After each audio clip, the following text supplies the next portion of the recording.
Right, so last time, I showed you guys, how to do the coding to develop the fragility functions. Do you guys got any chance to start the coding part? Okay, so that's what I would do if I were you. I uploaded the Excel sheet that I used. That's the only input that you want to do, that you need for this code. Like, let me go back to the coding bar. Flood loss. I think there is just one main code and there is one function. Yeah, And exit. so the function is just like 10 lines or 8 Yeah. lines, not that bad. And if you don't know how to develop MATLAB functions, and that's actually what I used to do, by the way, when I started my PhD, I didn't have any programming background.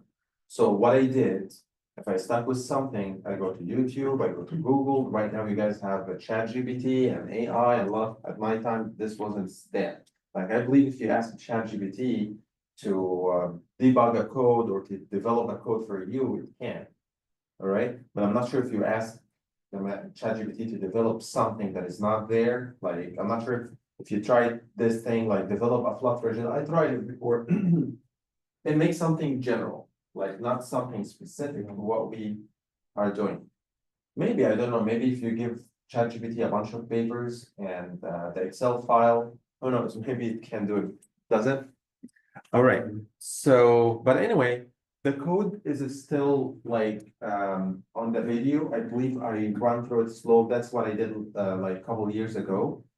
You have the input file, you create the function, and you write the code line by line. And actually, that is the way how you learn the coding. When you see somebody's, I believe that is the best way. The most confusing way, or the most way that take most of the time, that you want to think on yourself, but the thing is you have something to start with. You have to see somebody's coding, and then you start write the code after him and run the code piece by piece and see how the code is evolving while you are progressing. And once you finish this process by yourself, then you can start developing your own code, like, because you really know how the thought process is. You know how to think and you know how to write the code. So right now, if you want to develop something new, like not the things that we have done, like let's say that you want to develop a fragility function for a bridge. So you'll start thinking the same way. What I did in flooding, I divided the building into components and then start to find out what is the failure of each component. And then I developed a fragility function that can capture the damage for a group of components. And that's what I would do for a bridge too. Like, I would divide a bridge to components like foundation, columns, beams, girders, slab, and then try to find how can I develop a failure function or a fragility function that can tell me what is the probability of failure of each one of these components if it got exposed to an earthquake, flooding. Oh, okay. Flooding, whatever the hazard is. So, and actually that's what I do if I want to do it for the tsunamis, whatever hazard that you want to do. So it is the same process. Like, I can give you, just go and search in Google Scholar, developing flood fragility for buildings against wind hazard or against earthquake hazard. For bridges against this, you will find the process is the same. Starting with those components, and then everyone is trying to find out what is the uncertainties that we are looking for. Like, I mean, for example, in our case, is the uncertainties is the components elevation. And definitely the components resistance. That's the uncertainty number one. That's uncertainty on the resistance side. There's uncertainty on the hazard side. Like, what is the uncertainty? Like, the thing is, we have, like, if we are talking about wind, there's wind pressure coefficients, there is exposure coefficient, there's lots of Ks. All of these are not deterministic values. It has some uncertainty. Like, let's actually, I do this with you. Like, I go to Google Scholar because this class is kind of research class and also help you like to boost your research skills. So let's say, like, I'm gonna say wind fragility for buildings. Let's see what we have. A Monte, can you guys see? I think there's a problem. Yes. Yeah, hopefully it's not gonna happen again. Yeah, here, fragility assessment for roof sheathing. By the way, this paper sounds like they only did fragility for one component, the roof sheathing. They didn't do it for an entire building. So I would go, by the way, this name, David Roswowski, is one of the biggest name in the field of risk and reliability. So maybe you go and learn from what he did. He's one of the founders of the concept, like with Bruce Illingwood. So yeah, here you go read this paper, you will find it's almost the same thing. Can you see the probability of limited state given that a damage or given that an intensity measure is equal to X, we are doing almost the same thing. And he's trying to find how is the roof sheathing is going to have failure given that a specific wind speed happen. All right, look here. He's trying to have some uncertainty. Once you see mean and standard deviation or mean and coefficient of variation, by the way, both are almost the same thing. Do you guys remember the coefficient of variation? It is the sigma over the mean. So if you know the mean and you know the coefficient of variation, you can get the sigma. So either can be given in any paper, but usually papers, maybe you guys tell me why papers use COV, like why they put it that way and they don't put sigma. I mentioned it when I was in the paper. They usually put COV when there's multiple things that they need to look at, because if, let's say that I was like trying, like, let's say that we are trying to pull some data for our ages, our height, and our whatever, like, let's say different data, different types of data. Our mean height, let's say it's 6 foot, and the standard deviation is like 0.5 foot. And our weight is like 150 pounds or 180 pounds, and the standard deviation is 20. So if you have a standard deviation, you will find that the standard deviation is 0.5, another standard deviation is 20. You will not compare the uncertainty of the different data to each other, but when you use COV, it's something that is unitless, because you divide the standard deviation over the mean. So I can say, oh, the first one has more high uncertainty than the other one, because if this is 0.2 and this is 0.15. But if you had this as 0.5 foot and 20 kilograms, you cannot compare different data types to each other. So when you have different data type and you want to compare them to each other, COV is the best one. But if you have the same data type, like let's say we are just comparing weights, that's fine. You can use the sigma, so you can compare between the different data. Okay. Anyway, yeah. So this paper are using, and they tell you what is the distribution of this data. And then you will find them pulling uncertainties and other parameters. Like here, if you guys have done wind design before, usually the wind pressure is dependent on the KZ, the height factor, the directionality factor, the gust factor, the G, the CBI, which is the coefficient of pressure. I don't know what's happening. Well, we have let's see.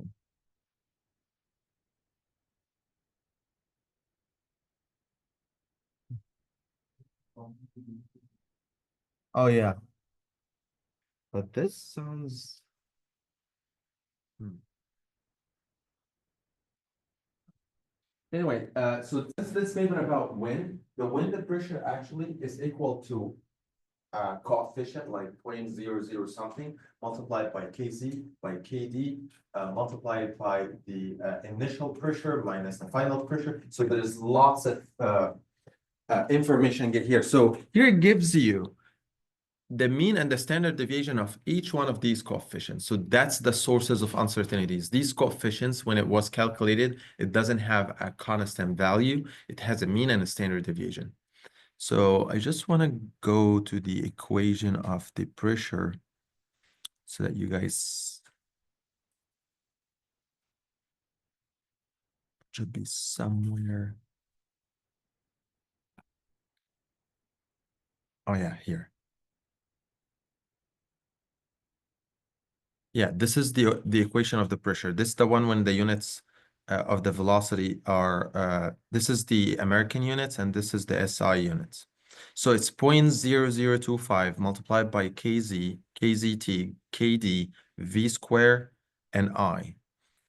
So I remember, as far as I remember, KZ is the height, the topographic factor, sorry, the velocity, pressure, exposure factor.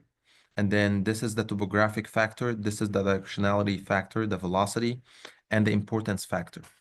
So most of these factors have like uncertainties, as you see, has a mean and standard deviation.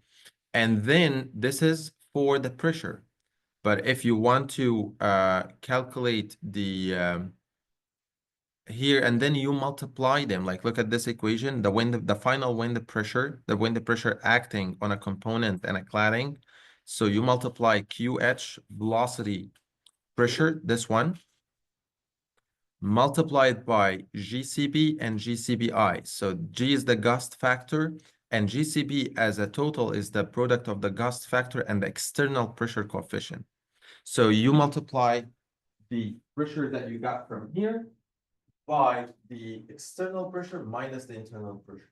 So it has lots of factor and everyone has uncertainty. So the thing is, we are going to develop a Monte Carlo simulation using the mean and the standard deviation for each one of these, and develop 1,000 simulation of the K, 1,000 simulation of this, 1,000 simulation of this. And then if you have an input velocity, you multiply also by the input velocity, then you are going to have 1,000 simulation of the pressure on the building. Okay, so that is the thing, like that's what we have here. And we're not gonna do wind, but I'm just telling you that the process is the same. They look at the nature of the hazard, and then they look at what parameters that are uncertain and what is distribution that it has, like the same way that we did for flooding. For flooding, we have the elevation of the component, and then we started to find what is the mean and what is the standard deviation of this elevation. Then we developed 1,000 simulation of these elevations of the component. Like we said that the TV can be at 0.6, can be at 1.5, even can be here. So the thing is, we don't know, but we have a mean and we have a standard deviation. So we give this mean and standard deviation to a black box, which is the Monte Carlo simulation, and generated random samples based on the upper and lower bound of the elevation of the TV. And then we have 1,000 elevation, so that we propagated the uncertainties in the elevation of the component. Okay. All right, so that's for wind. I believe for seismic is gonna be almost the same thing. Like I have a paper. Let's see.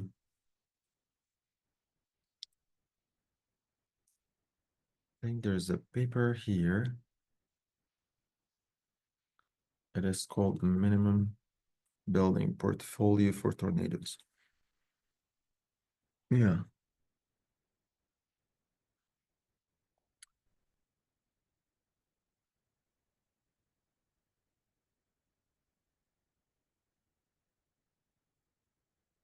This paper has 19 building archetypes for winds developed by this group, which was like subgroup from the group that I used to work for with.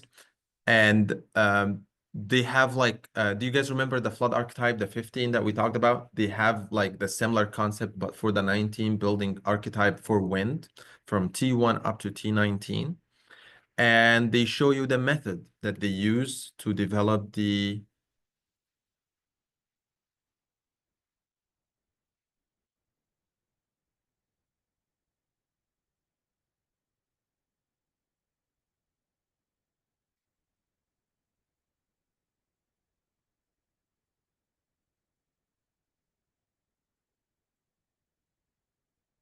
here, and they put here, yeah, here's the wind pressure. It's almost like same process from the previous paper that we were looking at, but this one calculate for the entire building for every component. And they put here all the mean and all the coefficient of variation for every coefficient. And they pulled this data from multiple sources. Can you see Roswowski, the one that we saw from a little bit? and Illingwood. So they pull a lot of data from different sources. So that the thing is to develop fragilities, you know that you need uncertainty. I mean, you need mean and standard deviation so that you can propagate the uncertainties, so that you can quantify them. Without mean and standard deviation, you cannot stop. You either try to find them experimentally, you take some, like for me, if I want to know, I have a house and they have shingles or they have a roof, and I want to see what is the failure of this roof is, I take maybe 10 or 20 different types of roofs and I expose them to the wind in the lab and see how they are gonna fail and find what is the wind speed, what is the pressure that they failed at for each one of them.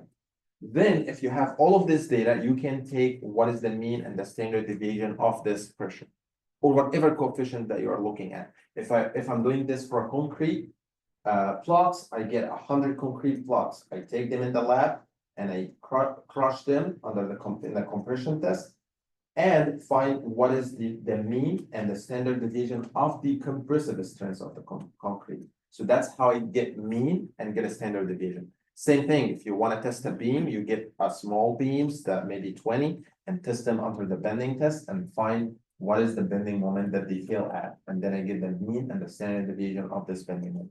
So to develop fragility, you need mean and a standard deviation. Without them, you cannot start the process. All right. So what we have done in the last lecture, I was like telling you, you need like, let's say, yeah, that's the code that we were working. All right, that's not the one.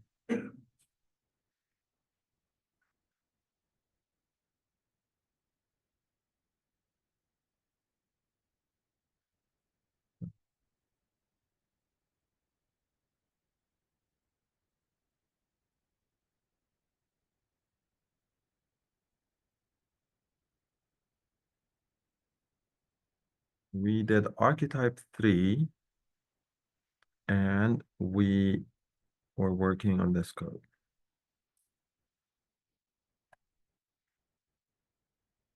All right. So this code, the only input is the building components of archetype 3. And I uploaded, did you guys see the Google Drive that I sent in an announcement?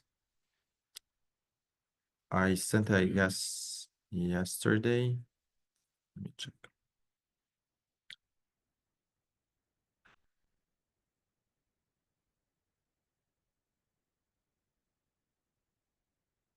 You guys think?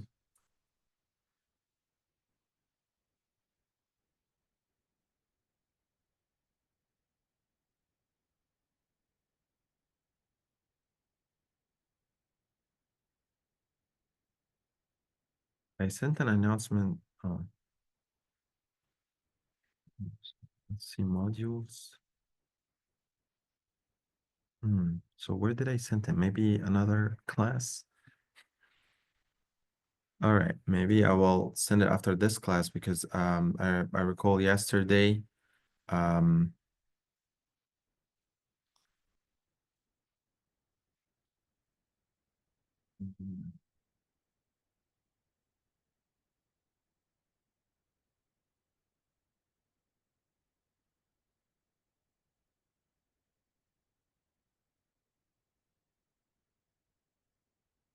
created this folder and I uploaded this file.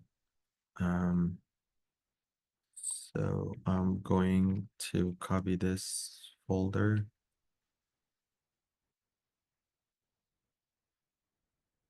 And I'm gonna put it. Right, maybe after the class, I'm gonna do this part. So, all right, I'm gonna give you the Excel sheet.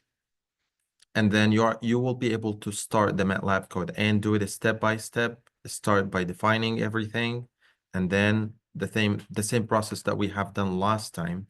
And what I would do, I divide the code into pieces, like this piece. And once I finish, I run. And once you run, make sure like in the workspace that everything that you run is red. Like let's say I decided to run this part, like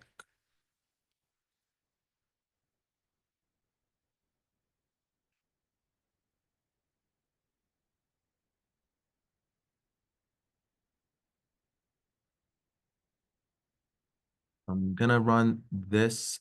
I usually run them section by section, not the whole code. Like I'm gonna click on this section, and to separate section, you will see that if I made this 2 signs, it's gonna separate section. If you make only one of them, it's gonna be full section. So that's why I make 2 percentage sign to separate the sections. And then I'm gonna run this section.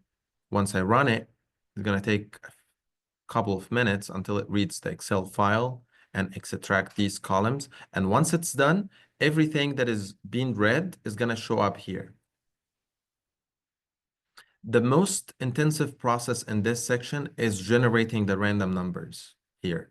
Reading files in MATLAB doesn't take that much time, but since we are generating 1,000 random numbers, it's gonna take a little bit of time, these two. So that's a thing. And then you go through it one by one, and once you are like, can you see here the workspace? Here, the aid that has the Excel sheet file, so I can open and see the variables here, what is inside the Excel sheet. And everything that you define is gonna show up here. Like I defined that the damage state is 5, so it's gonna show up that damage state equal to 5. Everything that you define is gonna show up here. All right, so you go through it step by step. Make sure that you, when you come to the function, I also have another function that do the shading. Like, do you remember when I have fragility function or something, or a loss curve, I make like, I shade the standard, there is a function, I didn't develop it. I just went on Google, I want to shade a standard deviation, and I found a function, and I use it as is. I don't know what is inside it, or maybe I don't understand how it's done, but I just take it as is, and all what I want to know, what is the input that this function need, and to give me the output that I need. So I give this function the mean and standard deviation, and then it do the shading. That's it. Don't involve yourself in things that is not gonna help you. Maybe if there's something that you need to understand is the fragility. Other than that, drawing, curving, you just go on Google and see how you can develop good curves. Okay. So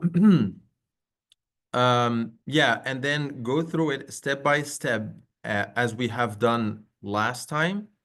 And if you stuck with something, maybe we can have a Zoom meeting and see the things that you stuck with so that we can solve these issues.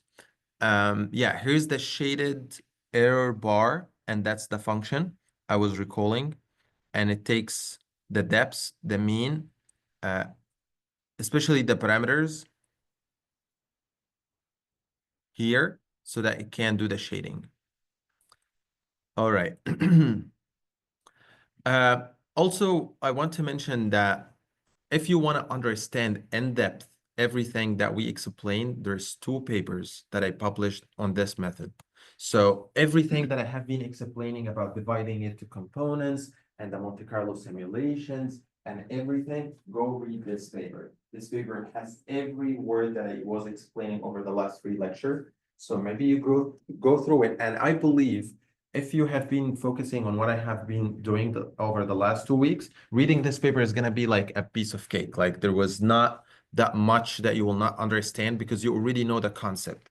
You also will find some literature on the people, how they have developed the fragilities and everything. And if you see, this is the probability of damage states, and if you go down, you will find the damage state description and every component that contribute to the damage state. You will find them here.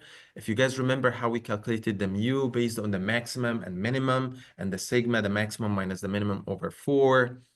And here's an example of components, like this is the mean elevation, and there is an upper and lower bound. And if you guys, like here, if you look, you will find that I did multiple distribution. I did a pure normal distribution in the blue, and I did uniform distribution in red. And I also did truncated normal distribution. Do you guys remember why the truncated is a little bit higher or bigger at the peak more than the regular normal? Because of the 2 tables, I take them out. That means that I'm making the area less than 1. So I need to increase the area so it takes a little bit up to the top. By the way, like in MATLAB, I believe there is a way like to develop these truncated normal distribution. I'm not sure when I did it, did I get a function that was already there or it was embedded in MATLAB? So if you want to know more about the truncated normal distribution, you can search on MATLAB. What I do, I go to Google, I say MATLAB truncated normal distribution. And it's going to take you somewhere to read. That's what I used to do it. And if you guys remember when we were calculating the total loss on a building, we have it for every component, like component 1, and this is the Monte Carlo simulation from 1 up to 1,000 for component 1, 2, 3, 4. When you sum all of these, you are going to have one vector that has a 1,000 simulation, and each simulation has the total loss of every building because it has the 1, 2, 3 up to like if we have 94 components, so it's going to be for the 94 components.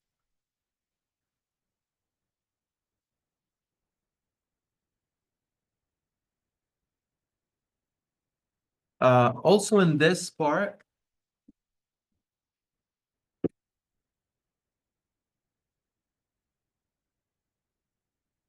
if you guys remember when we take the mean of many components, you basically get the mean of the final one, the mean of this, but or the mean of every one of these, like you take the mean of this and the mean of component 2, mean of component 3, all these means, and divide them by the number of components. But when it comes to standard deviation, you have to square everyone and then take the square root of the squares. All right, so, and here's the flow chart of everything that we have done in the MATLAB code. Like I read the statistics of the flood depth resistance and the flood duration resistance, and then I generate normally distributed random samples. And actually, I named them the same in the MATLAB code, like resistance of the depths and resistance of duration. And then for each component and each flood depths, and for each simulation, I go and I found if the flood depth is more than the resistance. If yes, so failure, start counting. So everything in the MATLAB code you will find it here. But this one was for I'm saying multivariate or single variable. Means single variable, am I considering only flood depths or flood depths and flood duration? Last time we only considered the flood depths. Today we are going to consider both flood depths and flood duration. So what we did last time, it's no multivariate. It's a single variable, so I go here. If it's multivariable, I go here. Okay, and today we are going to see how we can do this. But what we did last time, we were only trying to find if the component fails due to flood depth only. And if it fails, I start counting the fails, and then I increase the counter and see if I exceeded the number of simulations. The thing is, it's a for loop. So you keep running in the loop until the simulation is done.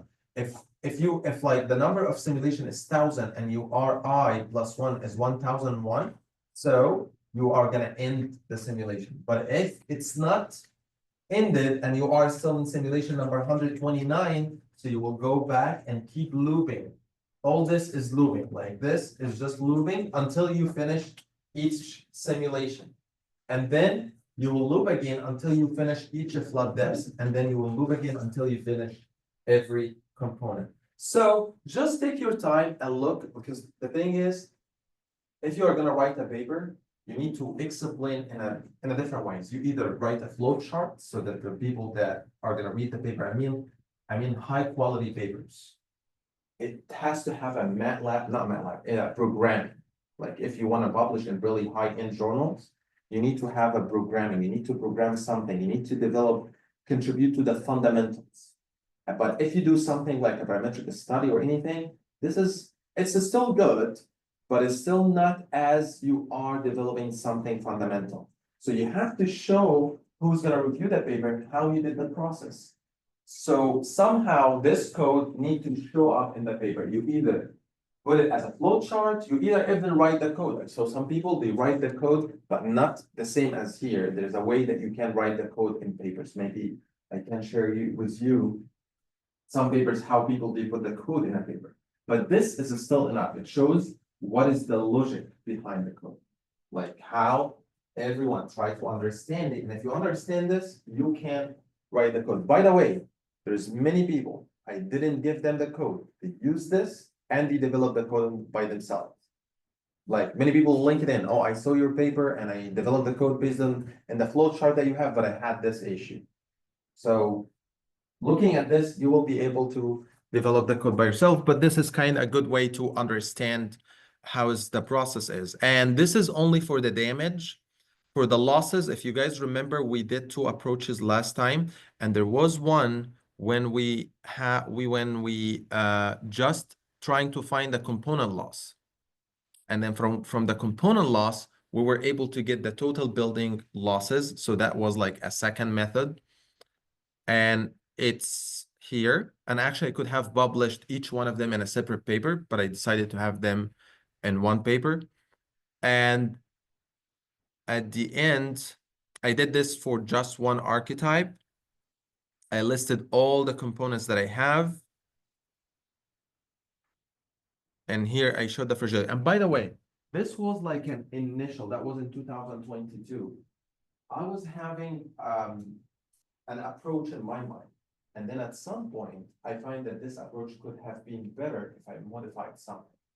So I published this paper the way it is. And after I published this paper, I found an approach that is much easier than this one, or makes sense more than this one. So that was like the fragilities that I developed at that time, and that was the losses. And that's how they look like. Maybe you go and read the paper and try to match it with the code if you want, because I believe that's going to be a good way that you can relate publications to something that you are doing in the class. It's going to teach you a lot of things. It's going to help you to do something on your own. So getting back to this, after I realized that there's a better way to do it, I started the new approach and then got published in another journal. And look at the fragilities now. This is how they look like. A little bit different from what we have from last time. And this is how they look like. And I applied them. And actually, it was much easier to be applied to many archetypes. So we did them for 15 building archetype. And look here, I have all of them here. Like this is all the archetypes that we developed, and I put all the results at the end. So also reading this paper can help you to see how this method, when it gets applied to multiple buildings, how it's going to look like, how the results look like. And let me zoom on one of these methods. I mean, like one of the curves that we have. And actually, this is the damage from multiple methods. This one, the black one, this is the losses calculated from component loss. We didn't do any fragility. I didn't develop any fragility. I get the losses for every component, and then I got this curve in the middle. And then you have the blue curve. This blue curve is coming from the fragility method, and the red one is coming from the HASIS one. That's what HASIS, or that's what FEMA is using. Look how close they are. Like they are, for this archetype, they are very close. And look at this. The FEMA one is still bounded by the upper and the lower bound of losses that we have. So it's still within my standard deviation or within my data scope. All right. So that means that our method is very close to what it has been used around here in the US. So maybe if you go and read these two papers, it's gonna have like a really good background for you. So today I want to do this with you. Like, how can I get to develop like a 3D fragility? What we have done before, I want to find the probability of failure for a flood depth only. What is the probability of failure for a component exposed to a flood depth 2 meters? Right now, I want to do what is the probability of failure if the flood depth is 2 and the flood duration is 60 hours. How's the fragility or how's the damage of the component is going to look like? Actually, it is the same code like last time. Let's see. I'm gonna, here, this is archetype 3. And here is the fragility, depth, duration, loss, fragility. Okay, so this is the code that we have. look, it's the same code. I'm still reading the same Excel sheet because if you guys remember the Excel sheet that we have from last time, yes, it has the maximum and minimum flood depths, and also it has the maximum and minimum duration here. Minimum, maximum duration, and the mean and the standard deviation of the duration. It has both the depth and duration. So let's see what is the difference. If you guys recall from last time, we were reading the mean depths and the standard deviation of the depths. Right now, that is the only difference from what we did in the course from last time. We are reading the mean and the standard deviation of the damaging duration of each component. That's the only difference. And then I read the replacement cost of the component. So I'm reading mean, standard deviation of the depths, mean and the standard deviation of the duration, mean and the standard deviation of the replacement cost of the component. So that is the only difference that I'm doing here. And then here, for the flood depths and flood duration, do you guys remember when last time I want to do the fragility, it was something like this. And before we were only talking about flood depth. And it was like 1, 2, 3, 4, 5, up to 10. And then the step was like 0.01, right? Right now, I need to have another one for the duration. And the duration is gonna be, let's say, 10 hours, 20 hours, up to 360 hours or something.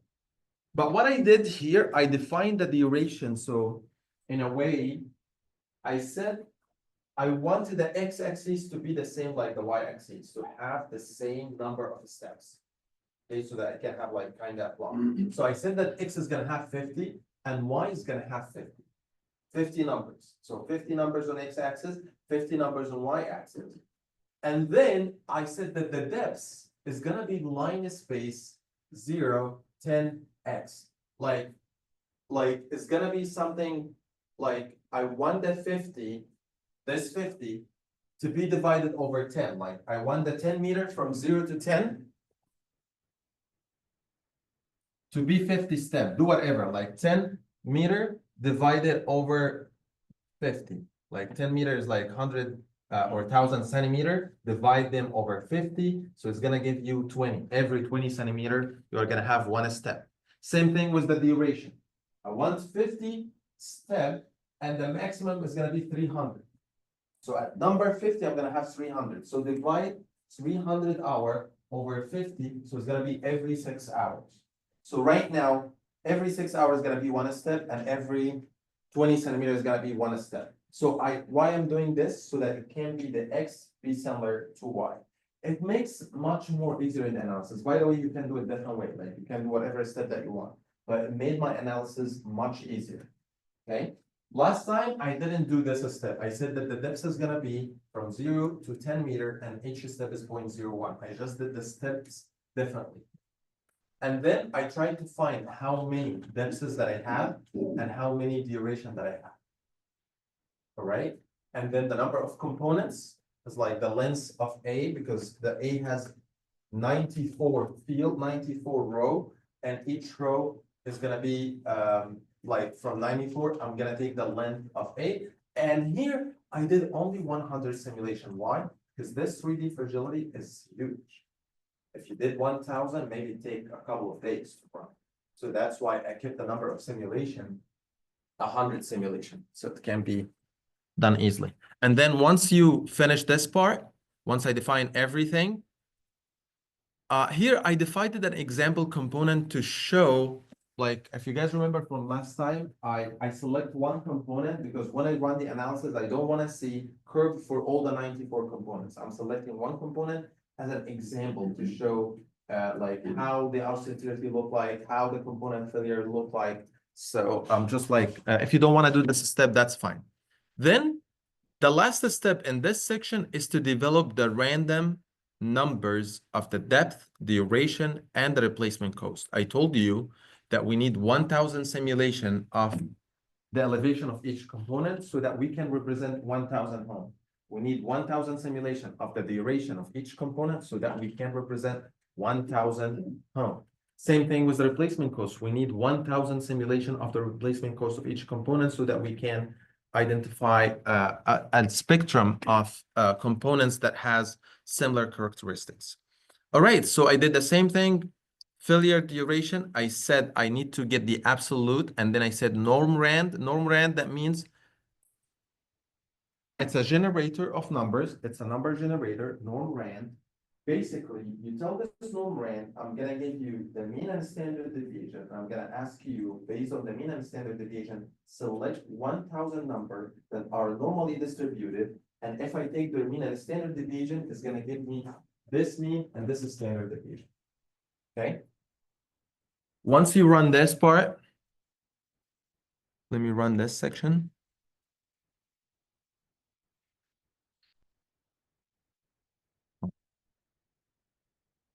And next part, I was just plotting, if you guys remember, I plot a histogram of one of the components that I want to see how they look like. And actually it runs, like it's done.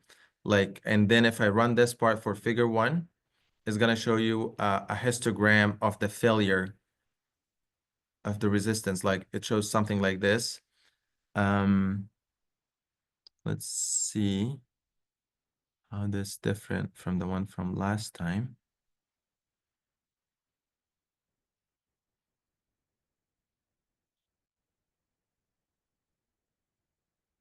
Fragility depth.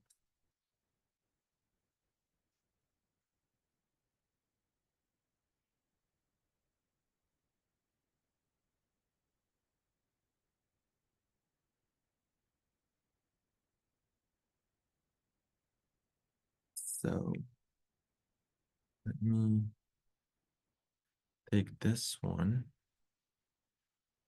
get back here, and put it here. And I'm gonna run this one.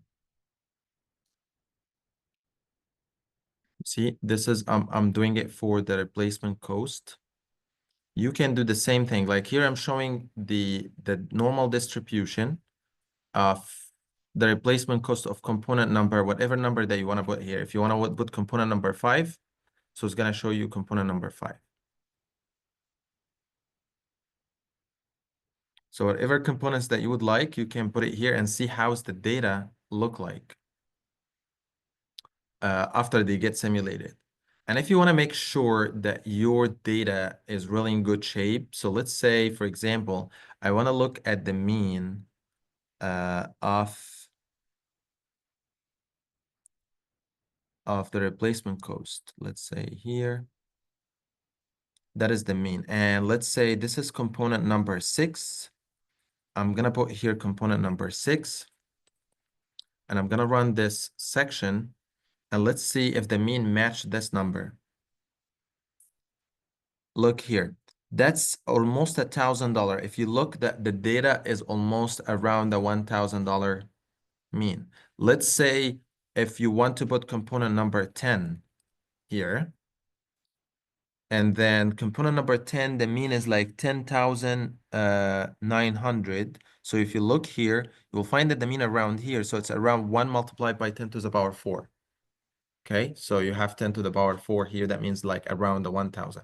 That's for the replacement cost. Let's see if you want to see that's a replacement cost. Let's say the depth. Like I'm gonna copy this here, and I'm gonna put this here. I want to look at the resistance failure depth of component number 10. So I want to look at the depth. So I'm gonna click on this data, and then I'm gonna look at component number 10. The depths mean the failure depth of this component is around 0.75. So let's run this section. So we'll find that the mean is somewhere here, 0.75, right? So basically, I'm generating some samples, 1,000 sample or 100 sample that can give me the same mean and the same standard deviation. I told you it's a reverse process. We can do this in the experiment. Like we cannot like say, I'm gonna create a concrete blocks that is gonna give me a mean and standard deviation equal to this. That's never gonna happen. So what we do is we have reality and we test them, and then we get mean and standard deviation. So that's why we do this process numerically. Look also, what is the next difference? So the first difference that we had is that we are reading the duration, mean and standard deviation, and then we are generating 1,000 sample for the failure duration of each component. And then here, if you guys remember, we want to know if, like, let's say, okay, I have this is the depth. Let's say that this is window. And this is the failure depth of the window. All right. The failure depth of the window is like, let's say 1.2 meter or 1.1, 1.25, 1.2, 0.95, whatever, up to 1,000 number. All right.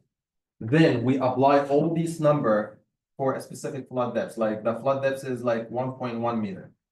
And I see which one of these are gonna fail. This is are gonna fail, this is are gonna fail, and then count the number of failures, right? But this is for flood depths only. Let's see what is gonna happen if you want to also to account for flood duration. Look what I'm doing. I created a damage matrix, and actually right now it's not 3D, it's 4D.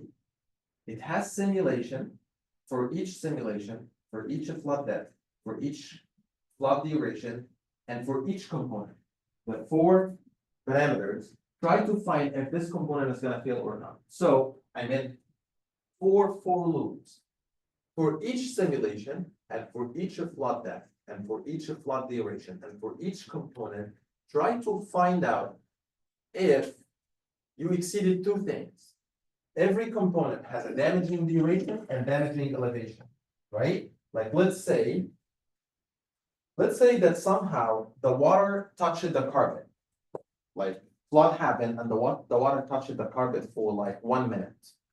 Is the carpet is gonna be damaged? No, because you can dry it out very fast, or your flooring can be dried out. But let's say that the water made it in and it stayed for 1 day. The carpet is gone. Like there's no way the carpet is gonna get mold and everything's gonna go bad. So the duration has something to do with it. All right. So if the water just like this, and then you were able to take care of it, so it can stay there. So you need to make sure that the damaging depth of the component got reached and the damaging duration was exceeded. Both of them got exceeded. So that's what I did here. Try to find out if the flood depths that this component got exposed to exceeded the failure depths and the duration that got exposed to exceeded the failure duration. If both condition was satisfied, the component is gonna be damaged.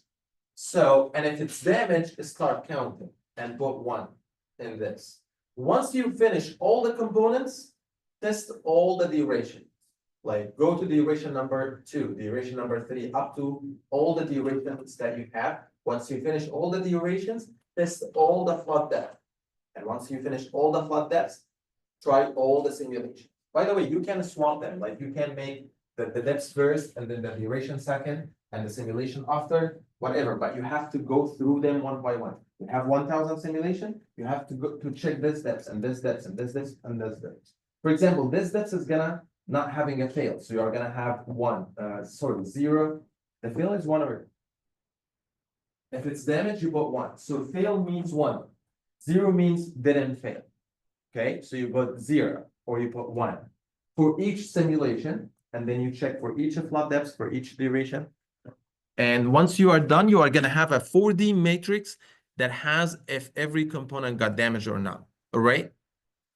Then if you guys remember the next step after, we need to find the probability of failure. Do you guys remember the probability of failure? The number of fails over the total number of simulations.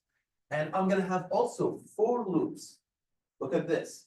For each component, for each flood depth. But let me run this code because it's gonna take some times to run. All right, no, didn't take any time. And this is gonna calculate the probability of failure. All right, so this is the second part.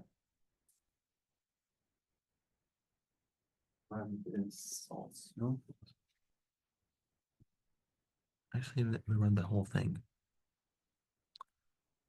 All right, so going here, I'm trying to calculate the probability of failure. So I'm saying for every component, for every flood depth, for every flood duration, start counting failure.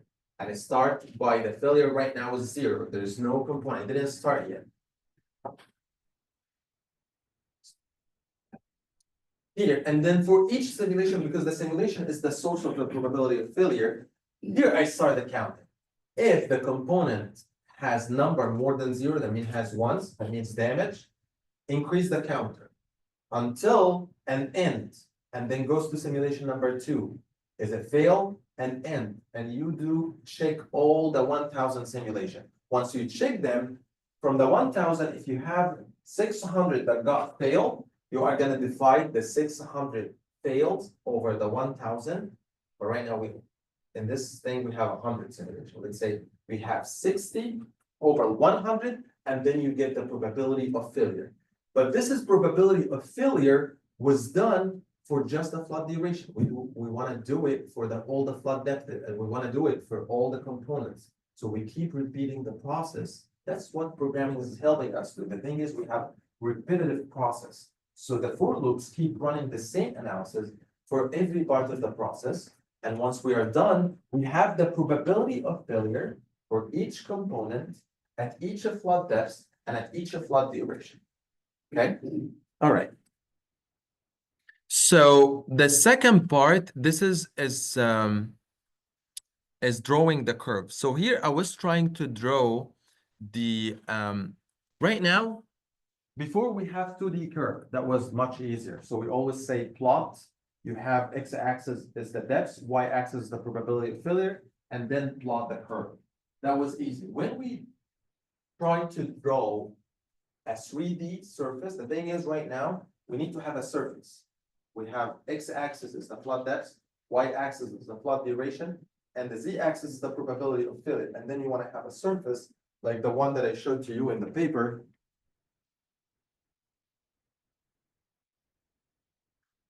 Let's say this paper.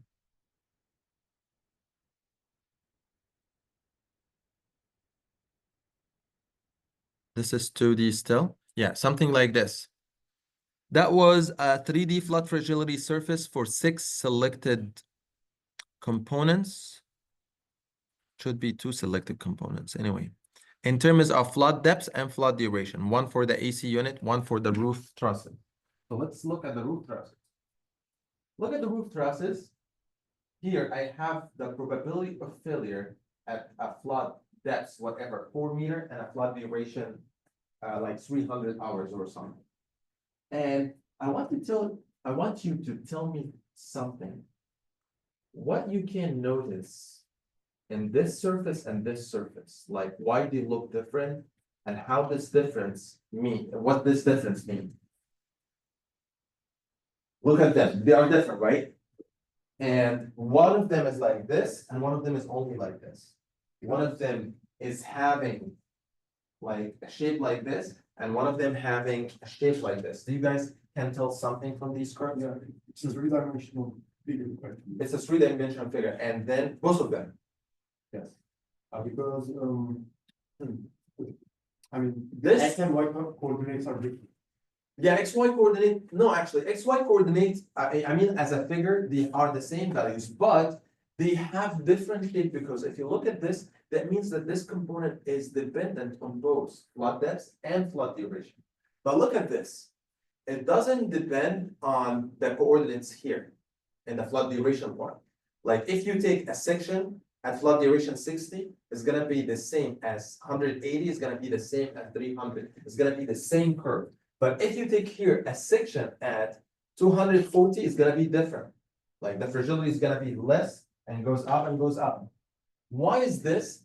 That means that this component doesn't depend on the duration, but this component depends on the duration. And that makes sense because the AC unit, once it gets touched with water, it's done, it's gone. So whatever the flood duration is, 1 hour, 2 hour, 3 hour, so it's electronic.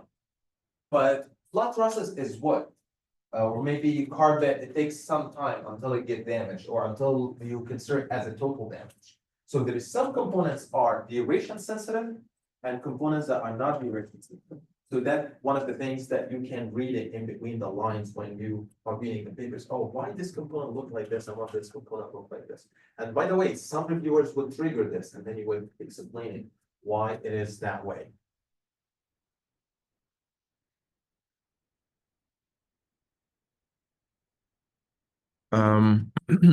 All right, so that's for the components. And then the next step is the total building fragility. Once you have the probability of failure for all the components, and yeah, I forget to say, when we look here, I'm gonna show you for the fragility depths how we plotted so that you also keep it in mind. Fragility depth loss, yeah. Look here, most of the plots that we have in previous lectures, we always use the command plot because it's a 2D curve. If it's a 3D curve,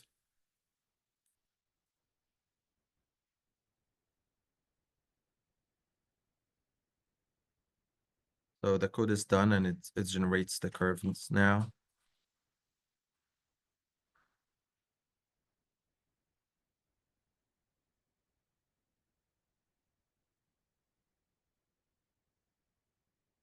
Yeah, so for 3D plots, we use surf. Surf is the command that you use to plot 3D. And for the 3D, you give it the matrix. Look here, I have the probability of failure. Here is all the x-axis, all the y-axis is depth and duration. And I'm picking what component that I want to plot. I want to component plot number 65. So component number 65 is going to show up. Like here, figure number 2, that is component number 65. How it's look like. Let's say I want to plot component number 5. So let's rerun this section by itself. Look, how's the fragility look like? Let's say component number 8. The curve is going to be different. Let's say I want to plot component number 22. So it's going to plot completely different surface. As you are going to see, some components are dependent on flood duration, some are not. So let's say I want to plot component number 46. This is how it looks like. Let's say component number 3. So this is how the fragility. Let's go at the upper components. Like let's say component number 91. That's like when you have a structural element, I guess. Look, it starts to be dependent. And by the way, can you tell me why these curves are like not as smooth? Like, look, it's like very sharp how they transform. Do you know why? Because we only have 100 simulation. If you have more than 100 simulation, this curve is going to get really, really smooth. Okay, so for me, when I run it in a class, it's much better 100 simulation. But if I want to publish a paper or something, I make it 1000 and I keep it run for a couple of days and then take the figures and put them in the paper. All right. So right now I'm done with the components. The next step is I want to get how can I draw the fragility functions for the entire building. If you guys remember, we did fragility functions. We said that we divide each like the components into groups. So we have like group that has 5 components, another group has 20 components. And then we try to find how I can, for each one of these components, like I have 5 curves, condense them into one curve. So that's how we do it. We did like a weighted average and we divided the replacement cost of the component over the total replacement cost of the damage state. But the difference is in this one, it's not only flood depth. We do it for each flood depth and flood duration. Look, I said I made a for loop for depth and a for loop for duration. By the way, you can swap them. Like you can say for each for duration and then for loop for the depth. And then I start to find if every component is damaged for each of flood depths and each of flood duration. Okay. So once I do it here and get each one, and then I'm gonna have number 1. I put them actually in a 3D, and all of them in one matrix. By the way, I can create some matrices like here. I have, all right, I want to show you the difference between what we had from last time. and this time. Look here, I have for J and I have I. And damage state 0 for flood depth J and for flood duration I is equal to. Look at what we have and when it was 2D. I only have for flood depths J. I didn't have for flood duration. So before the damage state was only dependent on the depth, so it was only function in J. But right now it is J and I, which is the depth and duration. So that's like two numbers. And then let's get back to the 3D. All right, so here J and I, and for each one I was trying to find out what is the exceedance probability of each damage state at flood depths and flood duration. And here I put them in one 3D matrix. So rather than having each one alone, I made a 3D matrix and I called it damage state. And I put in the first layer damage state 1, in the second layer damage state 2, up to damage state 5. So let's go to the plotting. Plot number 3. So right now I'm trying to plot all the fragility curve for from damage state 1 to damage state 4. I didn't plot 0, I guess. Or I plotted alone somewhere. Yeah. Okay, let's see. Figure 3 is something like this. I plot all the 3D fragilities. That's damage state 0. And that's damage state, sorry, that's damage state 1, damage state 2, damage state 3, damage state 4. And that's actually makes sense. The more damage, like the more to get the damage state 4, you need more duration and more depth. But damage state 1 can happen at a very low depth and very low duration. And that's what happened in the fragility. You have damage state 1, 2, 3, and 4 for the 2D. Same thing for the 3D. And let me show you when they get plotted in the same figure, how they look like. I believe I plotted them in the same figure. Oh yeah, here I plot everyone separately. That's damage state 1. That's damage state 2. And damage state 1, 2, 3, and 4. And here I believe I plotted all of them in the same figure. That's a 3D figure that has all of them are in the same figure. Look at this. I'm gonna rotate this figure so that you can see how it's look like. Here, that's actually the 5 damage state. That's damage state 1, 2, 3, 4, 5. When you look from this side, and that's when you look from the other side. All right, so that's for all. By the way, all the things that are here, like starting from here, it's all about plotting, like how to plot. And the way that I did all of them in one figure, I did subplot. Subplot, it plots them in one figure, and in subplot 1, surf damage state 1. In subplot 2, surf damage state 2, 3, up to damage state 4. And here I plot everyone separate. And here I plot all of them are in the same figure. I surf all of them in figure 35. And here I was trying to log normally fit them the same way that I did before, and using the fit search function that I showed to you before. And if you don't want to fit them, that's still okay. And I believe I plotted them in figures 301. See, yeah, that's the fitted one. Can you see? That's damage state 1, and that's also damage state 1. That's the non-fitted fragility, and that's the fitted fragility. Definitely the fitted look much more fancy, right? So let's see also the last one. This one, I want to see damage state. Okay, I was plotting all of them. That's damage state 2, 3, 4. 5, and I believe that's all of them, 3, 6, 1, and one figure. Yeah.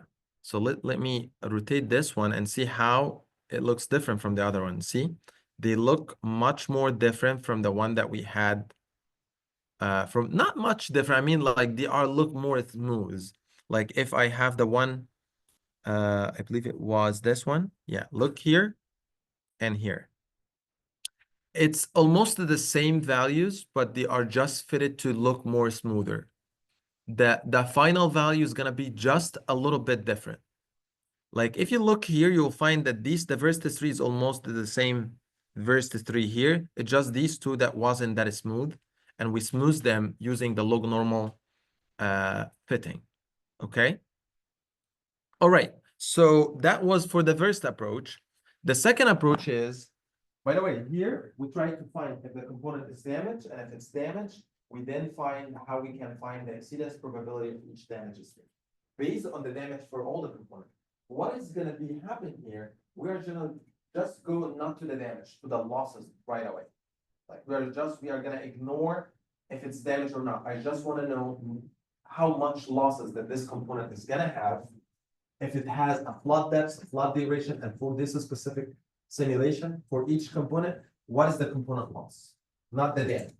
So I made a bunch of for loops. By the way, it's similar to the damage function with here. But here I'm saying if it's damaged, generate one random loss and put it in this matrix. And then I end up having a component loss matrix that says for each of flood depths, duration, simulation, component, generate a random, normally distributed random number based on the mean and the standard deviation of the replacement cost of this component. Okay, so that's what I'm doing. So we are gonna have a 4D matrix that has losses for everything inside the building, for each of flood depth, flood duration, flood simulation for each component. So here, I was just like trying to also plot the losses. Like, let's see how the component loss look like. I was picking component number 63, and that's figure number 4. Look how it looks like. It doesn't look that good, right?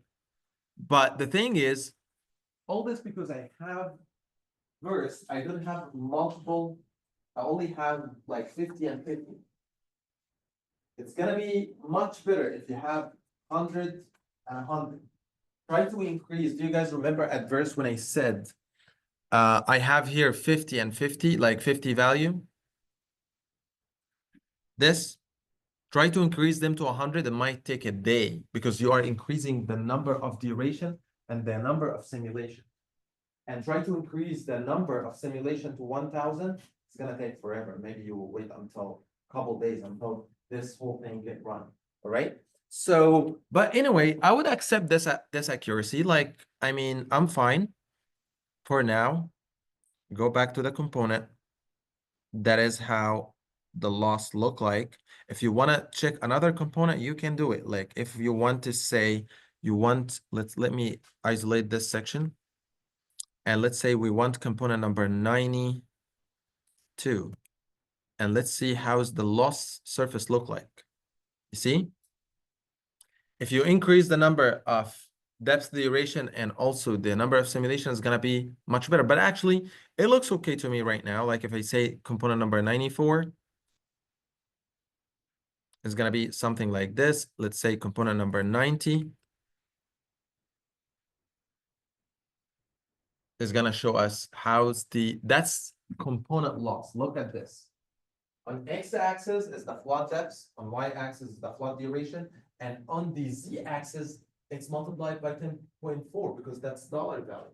So you have point like 5,000, you have 10,000, you have 15,000. So that's the replacement cost of the component. All right, so let's shift it from component loss to total building loss. So I'm gonna go down. By the way, all the code in green I was trying to plot other things. So once it's a green, that means it's not running. The code cannot run any green line. Once a line has this dollar sign behind it, that means it's not gonna run. Okay.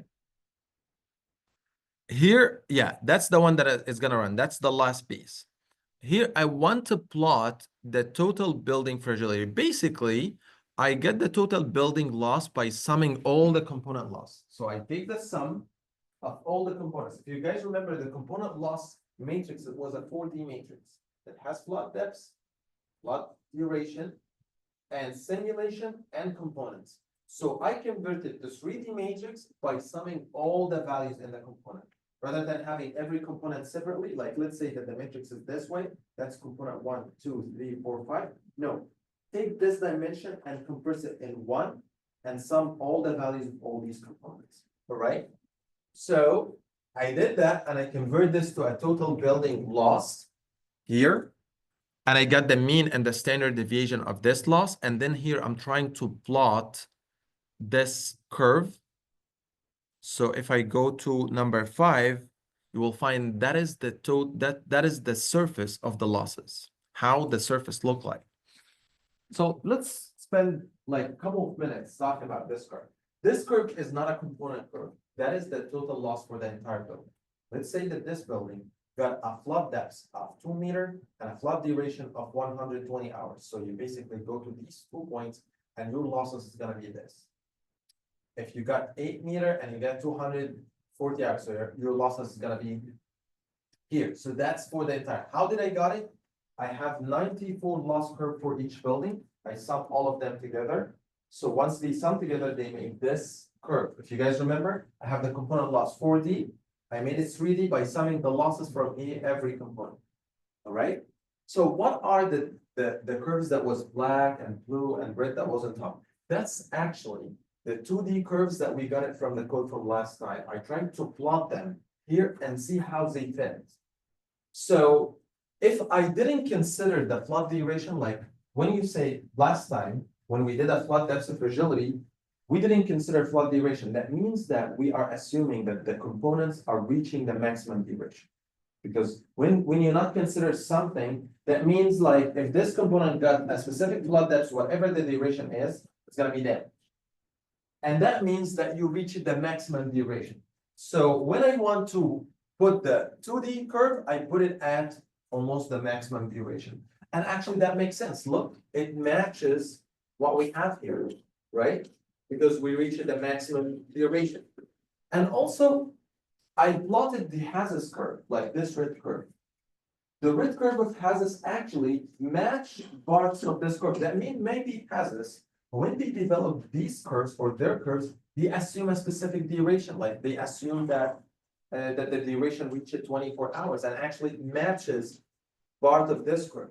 But our fragilities, the 2D one is for the maximum duration. So when I plot the 3 of them, so how did I do it? I tried to find like if I plot this here, if I plot this here, I saw that the maximum fit is here when this curve is at flood duration of around like 30 or 24 hours. All right. So that's basically in brief how to develop 3D fragility. To be honest, I'm done for today. But if you put your effort going through these codes and giving you all the input file, you are going to learn many things. First, you are going to learn programming because you are writing and you are running every code and see what every code is doing. So that's number one. Number two, you are learning a new concept. This concept is really good if you guys are going for your PhD or something. So that's going to help in your PhD to whatever. You can include the fragility in all the fields. Even biomedical engineers, they use these concepts to propagate uncertainties. Materials, they use this concept.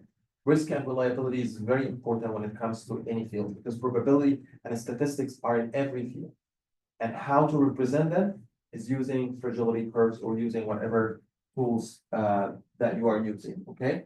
So please start to develop these codes because I'm gonna post the project description and what is my expectations in April. I need you to have these, like to show me how you develop these, how you wrote the code, how the final figures look like, and we are gonna do other things. So we still have like 1 month. So we need to use this 1 month wisely to learn coding and to learn the concept that we have done here. All right. Sounds good. All right. See you guys next week.